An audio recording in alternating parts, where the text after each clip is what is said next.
اللہ تعالیٰ اپنے بندوں سے بڑی ہی محبت فرماتا ہے۔ بغیر طلب کے، بغیر دعا کے رزق، مال، اولاد، صحت، عافیت، دوست، احباب، ماں باپ، یہ سب نعمتیں اللہ بغیر طلب کے بندوں کو عطا فرماتا ہے۔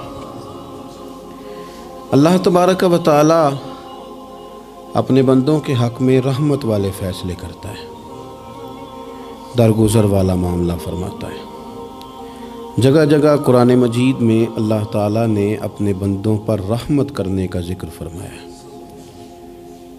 ان اللہ یغفر الذنوب جمیعا، فرمایا بے شک رب تمہارے سارے ہی گناہ معاف فرما دے گا، تم نا امید نہ ہونا، وہ معاف کر دے گا تمہیں۔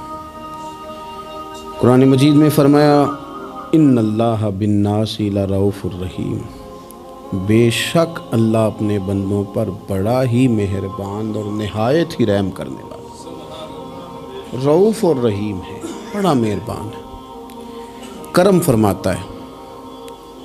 اللہ تعالیٰ اپنے بندوں سے بڑا جلد راضی ہو جاتا ہے، وہ اپنے بندوں کو بہت زیادہ مشقت میں نہیں ڈالتا، وہ اپنے بندوں سے اپنی نعمتوں کا بدلہ نہیں چاہتا، بہت سخت مشقت والی عبادتیں نعمتوں کے بدلے نہیں چاہتا، وہ بڑی جلدی رحم فرماتا ہے۔ ماں پیار کرتی ہے اپنے بچے سے، لیکن وہ ناراض بھی ہو جاتی ہے بعض چیزوں پہ، بعض معاملات اس کا دل بھی دکھاتے ہیں، بعض جگہ وہ رو کے یہ بھی کہتی ہے کہ تو نے میری محبت کا کوئی نتیجہ نہیں مجھے دیا، میری ساری کمائی تو نے ضائع کر دی۔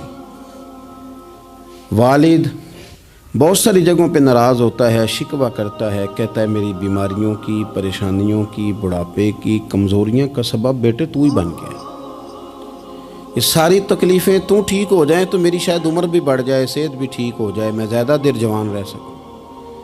ناراض ہوتے ہیں ماں باپ، اسی طرح ماں باپ راضی بھی ہو جاتے ہیں، وہ بڑی جلدی راضی ہو جاتے ہیں۔ میں اکثر کہتا ہوں کہ والد کو راضی کرنے میں 5-7 منٹ لگ جاتے ہیں، اماں تو 1.5-2 منٹ میں راضی ہو جاتی ہے۔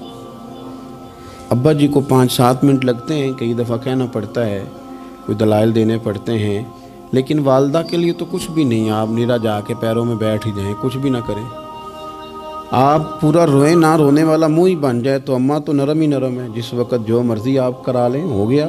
اللہ تبارک و تعالیٰ بلا مثال و بلا تشبیہ سمجھانے کے لیے عرض کرتا ہوں، اللہ بھی بعض معاملات میں اپنے بندوں سے ناراض ہو جاتا ہے۔ وہ کہتا ہے میں تکبر کرنے والوں کو پسند نہیں کرتا، وہ کہتا ہے فسادی پسند نہیں ہیں، وہ فرماتا ہے کہ راہوں میں کجی کرنے والے پسند نہیں ہیں، وہ فرماتا ہے کہ بدعہدیاں کرو گے تو میں صبح قیامت تم سے سوالات کروں گا۔ اللہ تبارک و تعالیٰ بہت ساری چیزوں کو ناپسند کرتا ہے، ناراض ہو جاتا ہے، بلکہ نبی پاک صلی اللہ تعالیٰ علیہ وسلم نے فرمایا تم بات کرتے کرتے کوئی ایسا جملہ بول دیتے ہو کہ رب اتنا ناراض ہوتا ہے کہ تمہیں پتہ بھی نہیں ہوتا، تمہارے لیے جہنم کا فیصلہ کر دیتا ہے۔ اس لیے پہلے تولو پھر بولو، خود اپنے لفظوں کی تو تم پہرے داری کرو نا کہ میں کیا کہہ رہا ہوں۔ کوئی ایسا جملہ، کوئی ایسی بات وارث شاہ مان کری نہ وارثاندہ، کوئی ایسی بات نہ تمہاری زبان سے نکلے۔ اور حضور یہ بھی فرماتے ہیں کہ اس کا دوسرا پہلو بھی ہے، بعض اوقات تم بات کرتے ایسا جملہ کہتے ہو وہ اتنا راضی ہوتا ہے کہ تمہارے لیے جنت کا فیصلہ فرما دیتا ہے۔ مسلمان کو اب یہ حکم ہے، اس ساری گفتگو کا نتیجہ یہ ہے کہ وہ اپنے جذبات پر، خیالات پر، نگاہوں پر، زبان پر، کانوں پر تھوڑی توجہ دے، بے لگام نہ بنے، بے ترتیب نہ بنے، جو طبیعت میں آئے کر نہ گزرے، تھوڑا سا نہ سوچے سمجھے اور تھوڑا سنبھل کے چلے، کبھی ان کاموں کی طرف نہ جائے جن سے رب ناراض ہو جاتا ہے، ان کاموں کی طرف بڑھے جن سے اللہ راضی ہوتا ہے۔ میرے نبی پاک صلی اللہ تعالیٰ علیہ وآلہ وسلم نے ارشاد فرمایا، بعض احادیث میں لفظ یہ ہیں کہ اللہ اپنے بندوں کو دیکھ کے مسکراتا ہے، جو اس کی شان کے لائق ہے۔ جس ترتیب سے ہم مسکراتے ہیں، جس ترتیب سے ہم روتے ہیں، جس ترتیب سے ہم کسی بات کا اظہار تشکر کرتے ہیں، خدا ان باتوں سے پاک ہے۔ اب بہت ساری حدیثوں میں آیا کہ وہ مسکراتا ہے، تو کیا مطلب ہے مسکرانے کا؟ تو علماء تفسیر نے لکھا ہے مسکرانے کا مطلب یہ ہے کہ وہ بڑا ہی راضی ہوتا ہے اپنے بندے سے، بڑا راضی ہوتا ہے، یہ مطلب ہے۔ ایک تو مسکرانے کا مطلب یہ کہ وہ بڑا راضی ہو گیا، بڑا راضی ہو گیا، وہ مسکرا دیا اپنے بندے پہ۔ اور ایک اس کا معنی خود نبی پاک صلی اللہ تعالیٰ علیہ وسلم نے بیان فرمایا۔ مسند امام احمد بن حنبل میں حدیث ہے، حضور سید عالم علیہ السلام سے صحابہ نے پوچھا یا رسول اللہ شہید تو بڑے لوگ ہوتے ہیں، شہیدوں میں افضل کون ہے؟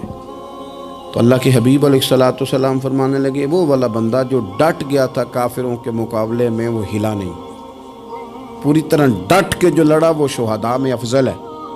حضور فرماتے ہیں وہ جنت کے بالا خانوں میں سیر کرے گا اور رب اسے دیکھ کے مسکرائے گا، رب اسے دیکھ کے مسکرائے گا، اللہ تعالیٰ مسکراتا ہے اسے دیکھ کے۔ اور اگلے جملے میں حضور نے وضاحت کر دی، فرمایا جب رب دنیا میں کسی پر مسکراتا ہے نا تو اس کا معنی یہ ہے کہ قیامت میں پھر اللہ اسے حساب کوئی نہیں لے گا۔ جس پر اللہ دنیا میں مسکرا دیا اس سے کوئی حساب، تو وہ کام ڈھونڈنے چاہیے نا جس سے اللہ مسکرائے۔ ویسے کبھی ہم ایسا کرتے ہیں کہ نہیں کہ کسی کو راضی کیا جائے؟ یہ کام ہم کرتے ہیں کہ ہماری کمپنی کا جو سربراہ ہے وہ ہم سے راضی رہے۔